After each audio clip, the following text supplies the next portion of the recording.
안녕하세요. 숙명 아동 청소년 상담센터의 윤슬기입니다. 이번 시간에는 ADHD 아동의 인지적 특징에 대해서 살펴보도록 하겠습니다. 여러 가지 인지적 특징들이 있겠지만 이번 시간에는 특별하게 학습적인 요소들을 위주로 살펴보도록 할 텐데요. 만약 ADHD 아이들이 학년 초기 혹은 유치원생들이었다면 아마 그들에게 있어서 가장 두드러지게 보이는 문제점이라고 하는 것들은 그들의 행동이겠죠. 그들이 과하게 행동하는 행동 모습이라든지 특출나게 그렇게 보이는 행동이 문제였다면 이제 학년기가 되고 점점 학년이 높아질수록 그들에게 보여지는 어떤 학습적인 어려움, 학업적인 것들에 대한 문제들이 있을 텐데, 그럼 그 ADHD 아이들이 어떠한 학업적인 어려움을 가지고 있는지, 그리고 또 우리는 그것들에 대해서 어떠한 도움을 줄 수가 있는지에 대해서 이번 시간에 그런 것들 위주로 살펴보도록 하겠습니다. 자, 먼저 여러 가지 인지적인 요소들이 있겠지만 그중에서 먼저 기억에 관하여서 살펴보도록 하겠습니다. 자, 기억에는요, 여러 가지 유형이 있어요. 그래서 첫 번째로는 감각 기억이라고 하는 것들이 있습니다. 그래서 1초 이내로 잠시 머물렀다가 사라지는 순간적인 기억을 감각 기억이라고 이야기를 하는 거죠. 그래서 우리가 어떤 음식을 먹는다고 했을 때 그 음식을 먹고 맛있다 혹은 달아 이렇게만 생각을 하고 그러고 난 다음에 그게 아주 그 음식의 맛이 특출나지 않는 이상 그 감각은 금방 잊혀지기 마련이죠. 그리고 우리가 어떤 냄새를 맡을 때도 그 냄새가 즉각적으로 그 당시에는 느껴지긴 하지만 그것들이 오래오래 기억에 남는 경우는 그렇게 드물겠죠. 그렇기 때문에 잠시 머물렀다가 사라지는 기억을 감각 기억이라고 할 수가 있습니다. 그래서 감각 기관을 통해서 들어오는 모든 환경의 정보를 수용하고 일시적으로 저장을 합니다. 그래서 감각기관이라고 하는 거는 뭐가 있겠어요? 그래서 코가 있고 눈이 있고 또 귀가 있고 또 입으로 느껴지는 맛이 있고 촉감이 있고 이런 것들이 있겠죠. 그리고 주의를 기울인 정보만이 단기 기억으로 전이가 됩니다. 주의를 기울인다라고 하는 것들은 그것들이 특출나게 인상 깊었다라고 싶은 것만 단기 기억으로 넘어간다는 거죠. 그렇지 않는 경우는 없어지는 건 되게 자연스럽게 소멸로 일어나게 됩니다. 자, 두 번째로는 단기 기억이라고 하는 것들이 있습니다. 우리가 단기 기억이라고 하는 것들이 많이 들어보셨겠죠? 그리고 단기 기억과 장기 기억, 둘의 차이가 구체적으로 어떤 차이가 있는지 조금은 감은 잡히시나요? 단기 기억이라고 하는 거는 쉽게 접속이 가능하지만 20초에서 30초 내에 저장되었다가 금방 망각되는 기억이라고 할 수가 있습니다. 우리가 요즘은 핸드폰에 모든 전화번호가 다 있기 때문에 그 전화번호를 이렇게 일일이 다 외우고 다니지는 않죠. 그렇지만 우리가 순간적으로 그 어떠한 번호를 외워야 되는 순간이 있지 않습니까? 그럴 때는 그 번호를 이렇게 순간적으로 외우고 그리고 입력을 했다가 그것들을 또 다시 까먹게 되죠. 그래서 그때 잠깐 외울 때 한 20초, 30초 정도는 기억하고 있다가 망각되는 그런 것들 기억을 이야기를 하고요. 이 단기 기억이라고 하는 거는 용량의 제한이 있습니다. 그래서 양은 제한적으로 7개에서 플러스 마이너스 2 정도의 기억을 가지고 있는 거죠. 그렇기 때문에 5개에서 많게는 9개까지 정도를 기억할 수 있는 거죠. 그래서 정보를 반복하여서 되뇌이는 것은 어떤 것들의 그런 기억을 소멸을 막을 수가 있습니다. 그래서 우리가 단기 기억에서 장기 기억으로 넘어가게끔 하기 위해서는 그 단기 기억으로 하는 것들을 자꾸 반복적으로 외우고 암기하다 보면 장기 기억으로 넘어갈 수 있다라고 얘기하지 않습니까? 그렇기 때문에 어떤 영어 단어를 외운다고 할 때에도 그것들을 한번 보고 넘어가면 기억이 되지 않지만 그 영어 단어를 계속 꾸준히 기억을 하고 되뇌이면 그것들이 단기 기억에서 사라지는 것들을 막을 수가 있는 것이죠.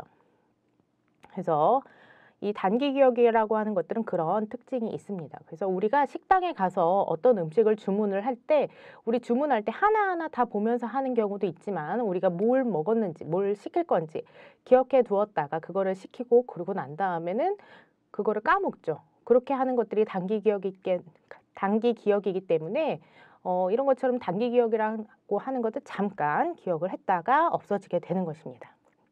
그래서 그 단기 기억을 얼마나 정교화시키느냐에 따라서 장기 저장소로 넘어갈 수 있고 없고가 차이가 나겠죠. 그리고 망각이라고 없어지는 거는 새로운 정보로 대치가 일어나는 것입니다.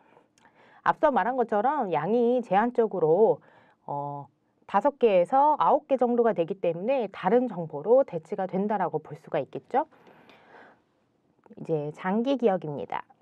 장기 기억이라고 하는 것은 오랫동안 저장되는 기억을 이야기를 하고요. 단기 기억이 용량에 제한이 있다라고 했다면 장기 기억이라고 하는 것은 크기가 무제한입니다. 기억할 수 있는 만큼 기억할 수가 있어요. 그리고 필요할 때 인출하여 쓰는 개념입니다. 장기 기억에 있다가 그것들을 얼마나 잘 끄집어내서 쓰느냐의 문제인 거죠.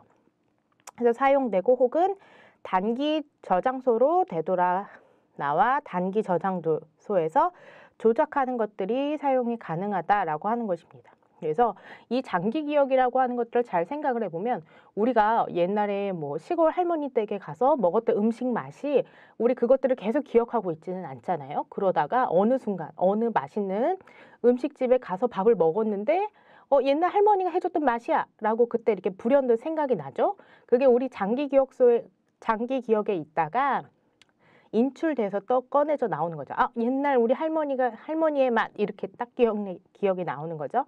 그런 식으로 장기 기억은 그렇게 인출되어 사용되는 거라는 것입니다. 그래서 이 장기 기억이 없어지는 거는요. 어떤 간섭이나 그냥 소멸에 의해서 일어나는 것입니다. 이 장기 기억도요. 계속 사용하지 않거나 오랫동안 쓰지 않게 되면 없어지게 되는 것이죠. 너무 오랫동안 안 썼기 때문에 기억이 나지 않는 그런 상황이 되는 것이죠. 그래서 이렇게 기억이라고 하는 거는 감각 기억, 그리고 단기 기억, 그리고 장기 기억 이렇게 크가지 3가지로 나누어 볼 수가 있습니다. 자, 그 다음에 볼 수 있는 거는 청각적 인지라고 하는 것입니다. 청각이라고 하는 것들은 우리가 어떤 걸 듣는 걸 이야기를 하는 거죠. 그래서 그 청각적 인지 청각적 자극을 처리하는 능력이라고 볼 수 있습니다. 그래서 청각적인 정보를 상황에 따라 변별하여서 분석하고 해석해서 이해하는 것을 말합니다. 그리고 청각적 정보의 처리는 주로 듣고 이해하기와 관련이 되어 있는데 구체적으로는 의문인지, 청각 기억, 그리고 들은 내용을 이해하는 것을 포함한다라고 이야기를 하고 있습니다. 자, 이 청각적인 인지라고 하는 것을 이렇게 나와 있지만 조금 풀어서 설명하면 이런 뜻이죠. 그래서 우리가 귀로 여러 가지 이야기를 듣죠. 만약에 선생님이 수업하고 있는 내용을 듣는다라고 했을 때 강의 아니나 무언것이 없다라고 하면 단순히 선생님이 하시는 이야기에만 귀를 기울여야 되겠죠. 그런데 그때 선생님이 하시는 얘기가 듣고만 있어도 그게 무슨 뜻인지 알 수 있겠느냐라고 하는 것입니다.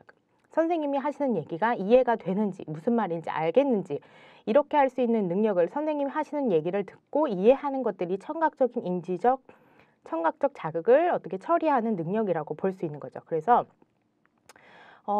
선생님이 이야기를 하는 것들에 대해서 듣고 분석하고 해석하고 그것들에 대해서 이해하는 거 이렇게 되는 거죠. 이거는 비단 선생님과의 관계가 아니라 친구들과의 이야기 속에서도 포함이 되는 거잖아요. 그래서 친구가 하는 이야기를 듣고 그 말의 뜻이 무엇인지 분석하고 해석하고 그래서 이해하는 거가 될 수가 있는 거겠죠. 그리고 우리가 때로는 똑같은 비슷한 말들이 있죠. 예를 들어 사투리라고 한다라고 했을 때 뭐 친구가 그게 그거야? 막 이렇게 얘기할 수도 있고 아까 그거 있잖아 막 이렇게 얘기할 수도 있잖아요. 그런데 우리가 앞전 상황에 대해서 친구와 이야기하는 것들에 대해 앞전에 이야기했던 것들을 이해하지 못했거나 무슨 말인지 알아듣지 못했더라면 그게 무엇이고 또 다른 그거가 무엇인지 알 수가 없지 않겠습니까? 그런 것처럼 듣고 이것들이 앞뒤 전후 맥락을 파악해서 어떤 뜻인지 어떤 내용이 포함되어 있는지를 아는 것들 그런 것들이 청각적인 인지라고 할 수가 있습니다. 그래서 이 청각적인 인지에 있어서는 어떤 변별 문제, 또 기억 문제, 또 인출 문제 등과 같이 세부적인 하위 능력을 잘 검토하여서 문제가 어떤 영역에서 발생하는지 정확하게 파악하는 것이 중요합니다. 그래서 어떤 아이들은 보면 선생님이 이렇게 이야기하는 것들을 잘 무슨 말인지 끝까지 듣지 못하는 아이들이 있을 수가 있어요. 그래서 우리 아이가 공부가 잘 안 되는 것 같아요. 그런데 그 이유가 선생님이 이야기하는 말이 무슨 뜻인지 잘 모르는 아이가 있을 수도 있죠. 그리고 또 어떤 아이는 선생님이 하는 얘기가 잘 안 들리는 아이일 수도 있어요.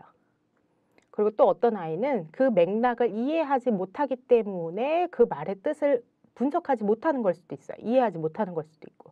그래서 청각적인 거에 문제가 있어도 청각적인 인지가 잘 안 돼도 어려움이 있을 수가 있습니다. 자, 이번에는 시각적인 인지입니다. 시각적이라고 하는 것들은 보는 것들을 뜻하는 거죠. 그래서 읽기와 쓰기는 시각적 인지가 필요한 언어로서 매우 복잡하고 정교합니다.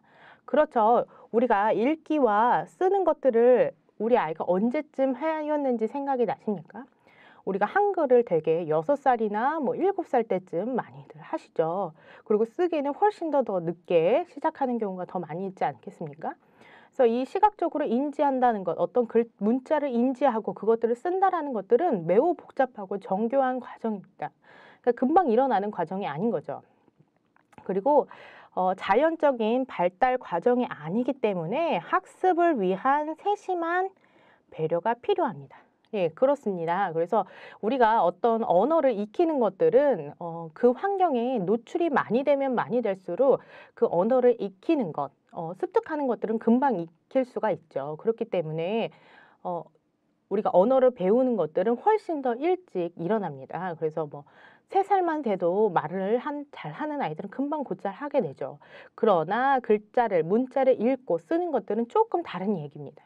이거는 자연적으로 습득하는 아이들도 있지만 대개는 학습의 경우에서 학습이 필요한 과정인 거죠. 그래서 그렇기 때문에 세심한 배려가 필요합니다.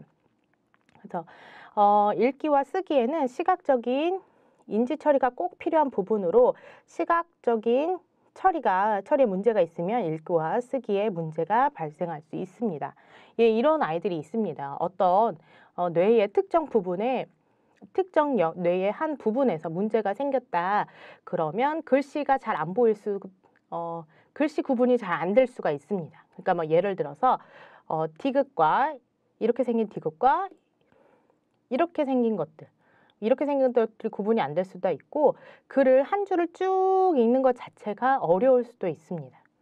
글이 막 이렇게 우리는 되게 이렇게 쭉 글자가 써져 있으면 이 글자를 쭉 읽는 것들이 아니라 이렇게 읽다가 눈이 이렇게 막 뒤죽박죽 읽게 되는 경우가 생기는 아이들도 있습니다. 이거는 아이가 노력을 안 해서라기보다 어떤 뇌에 결함이 있을 때 이렇게 될 수도 있다라는 것입니다.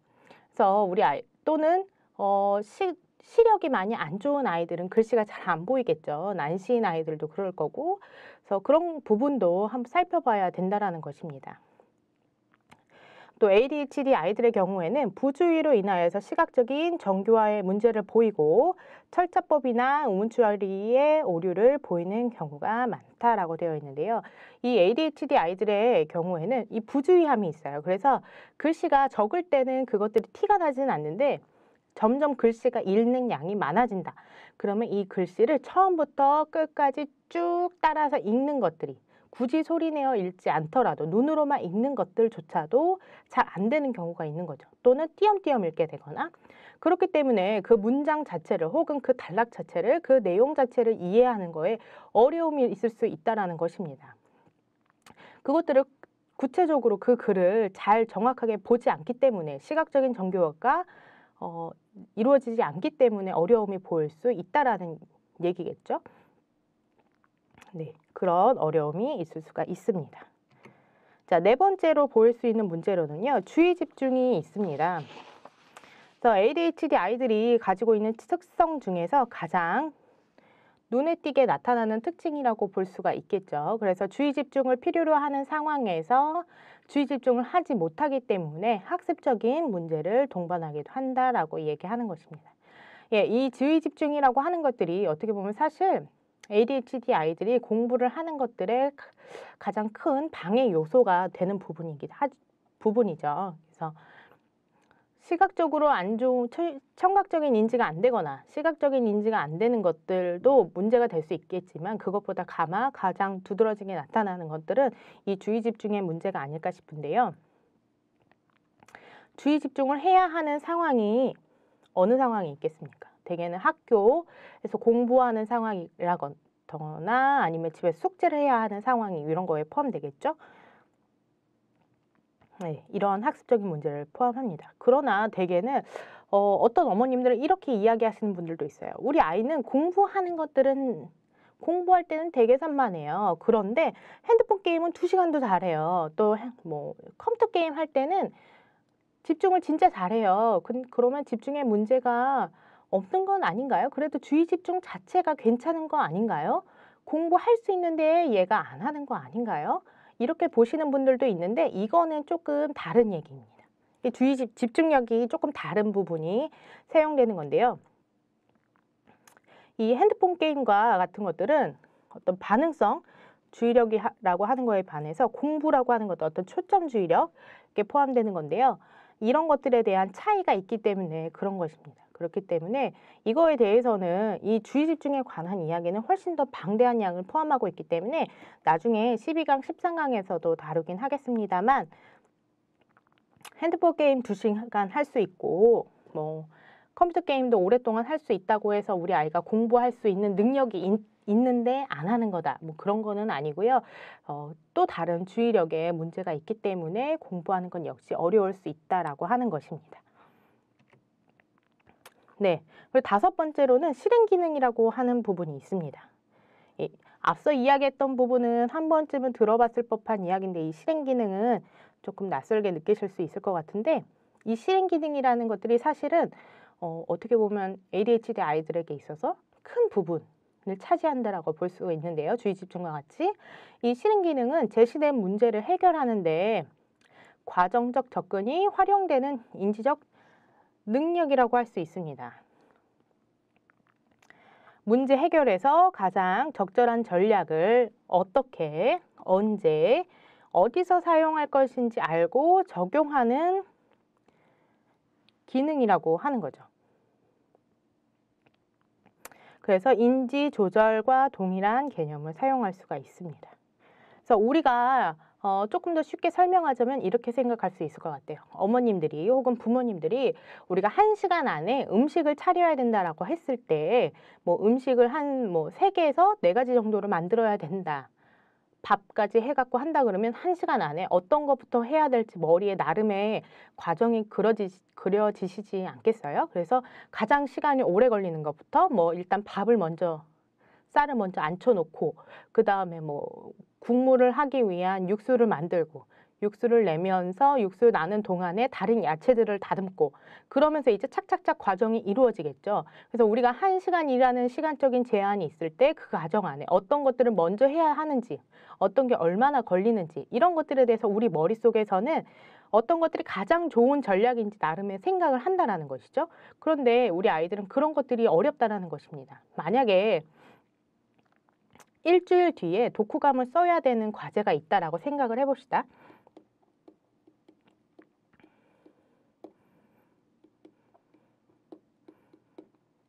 일주일 뒤 독후감을 써야 된다라고 했을 때 가장 먼저 해야 될 게 뭐겠어요?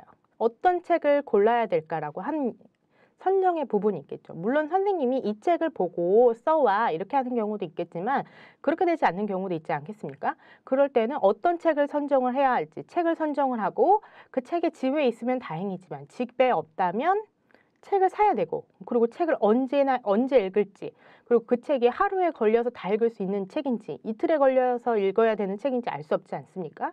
그래서 그 책을 보고 며칠에 걸릴지 그러면 책은 그럼 독후감은 언제 써야 되는지 이런 것들이 나름 전략이 세워지는 거죠. 그리고 그런 전략이 세워져야 일주일 안에 그 독후감을 쓸 수가 있는 것이고요. 그런데 우리 아이들은 그런 전략이 세워지지 않는다라는 것입니다. 그래서 독후감 써야 되는데 하는데 바로 일주일 전에 선생님이 과제를 내줬지만 우리 아이들 같은 경우에는 그것들이 막 바로 전날 생각이 난다든지 이렇게 갑작스럽게 생각이 나는 경우가 있을 수 있다라는 거죠. 그리고 그것들이 나중에 하지 나중에 한꺼번에 하면 돼 이런 식으로 넘어가는 경우도 있을 수 있다라는 것입니다. 그래서 그런 것처럼 어떤 문제를 해결하는 과정에서 그것이 우리가 갖고 있는 지식들을 잘 활용해야 되는데 그런 것들이 잘 안 된다라는 것입니다. 그래서 주요 역할인 이 자기 조절은 학습을 하는 것이나 어떤 행동적, 심리적인 것이든 자신에게 관련된 모든 것을 스스로 통제하고 조절하여서 초인지나 행동을 하고 동기를 유발시켜서 능동적인 참여를 이끌어내는 것이라고 할 수가 있습니다. 그래서 실행 기능도요, 사실은 큰 단위로 알아야 될 것들이 좀 많이 있습니다. 그래서 이 실행 기능 역시 나중에 추후에 더 자세하게 다루긴 할 건데요. 그래서 이 실행 기능이라고 하는 것들이 우리가 어떤 인지적인 조절을 필요로 하는 것, 필요할 때 공부를 하고 TV를 보다가도 공부를 해야 할 땐 공부로 넘어갈 수 있는 주의 전환을 한다거나 이런 것들 역시 포함될 수 있다라는 것. 근데 이 ADHD 아이들이 가지고 있는 실행 기능의 문제를 본다면 주어진 과제 해결을 위한 계획과 적절한 전략을 찾아내어서 적용하는 게 어려움이 있다. 아까 독후감 이야기했었죠. 그리고 제시된 과제의 목표를 정확하게 알지 못하거나 기억하지 못한다. 그래서 선생님이 이거 여기서 뭐 하라고 했는데 그거에 대해서 정확하게 기억하지 못할 수 있다라는 거죠. 그리고 반복되는 과제나 복잡하고 지겨운 과제에 노력을 유지하는 데 어렵습니다. 그래서 재밌고 즐거운 건 잘해요. 그렇지만 사실 주의 집중과 이렇게 우리가 공부하는 것들에 있어서 늘 항상 재미있는 것만 있지는 않지 않겠습니까? 그런데 그렇게 반복적이고 또 복잡하고 되게 지겹고 이런 것들에 대해서는 노력하기 싫어한다는 거죠. 되게 하기 싫어해요. 그런데 그런 것들이 실행 기능이 가지고 있는 실행 기능 안에 포함되어 있는 능력인데 그런 것들이 잘 발현되지 못하고 있다라고 하는 것입니다. 자, 이제 6번째로는 동기 유발이 있습니다. 심리학적인 측면에서 행동의 원인이 내부로부터 활성화시키기 위해 작용되는 힘이라고 볼 수가 있죠. 그래서 내가 그거를 해야만 한다 뭐 이렇게 있는 거죠. 여름이 다가왔기 때문에 열심히 다이어트를 해야 해 라고 하는 것들에 대해서 내 안에서 스스로 생각하는 것 아니겠습니까? 다이어트를 해야 하는 나름의 동기가 되는 거죠. 여름이 되어 오기 때문에. 그렇기 때문에 내적인 동기가 이루어지게 되면 목표를 이루기 위해서 행동이 가지는 에너지가 그 목표에 적합하게 되고 그에 맞는 행동으로 출발하게 되고 행동 유지가 가능하도록 되게 되는 것입니다. 그렇기 때문에 다이어트를 해야 돼 하면 이렇게 생각을 하면 목표를 정하게 되면 그래서 몇 킬로를 감량해야겠다 목표를 정하면 그에 맞게 행동을 한다라는 것이죠. 그래서 이제 야식을 안 먹거나 다른 간식을 안 먹게 되거나 운동을 더 많이 하게 된다거나 이런 식으로 그에 맞는 행동을 하게 되고 그것들이 가능하게끔 행동 유지가 가능하게끔 만든다는 것이죠. 이 동기가. 그리고 이런 동기에는 외적인 동기가 있고 내적인 동기가 있습니다. 이 외적인 동기는 외부에서 자극을 주는 거예요. 그래서 뭐 네가 이거 해주면 좋겠어. 아니면 네가 이거 하지 않으면 안 해줄 거야. 너 이거 하려면 엄마 이거 안 해. 뭐 이런 식으로 이야기하는 것들이 외적 동기가 될 수가 있겠죠. 네. 그리고 반면 내적 동기라고 하는 것들은 마음에서 스스로 일어나서 동기로 학습을 하는 것 자체가 즐거워. 이런 경우가 내적 동기가 되죠. 이거 나 너무 좋아해. 나 이거 진짜 즐거워. 막 이렇게 할 때 스스로 내적 동기가 일어난다라고 할 수가 있겠죠. 어떤 아이들은 만들기가 너무 좋기 때문에 만드는 것 자체 뭐 누가 굳이 하라고 엄마가 얘기하지 않아도 스스로 너무 즐겁게 하는 아이들이 있지 않겠습니까? 이런 것들이 내적 동기에 발현이 됐다라고 볼 수가 있겠죠. 네, 이렇게 우리가 6가지 정도의 어떤 인지적인 특징에 대해서 살펴보았습니다. 그래서 우리가 이런 것들이 잘 안 되기 때문에 우리 아이들이 학습적인 것들을 배우는 거에 있어서 어려움이 있을 수 있겠구나 라고 이렇게 한 번쯤 생각해 주시면 좋을 것 같고요. 그러면 구체적으로 이 아이들을 우리가 학습을 더 증진시키기 위해서 어떻게 해줘야 돼요? 라고 하는 것들에 대해서는 추후 강의를 조금 더 보시면서 보시면서 더 자세한 예들을 살펴보면 좋을 것 같습니다. 그래서 이번 시간에는 인지적인 요소, ADHD 아이들의 인지적인 특징에 대해서 살펴보았습니다. 그래서 다음 시간에도 훨씬 더 좋은 강의로 돌아오도록 하겠습니다. 감사합니다.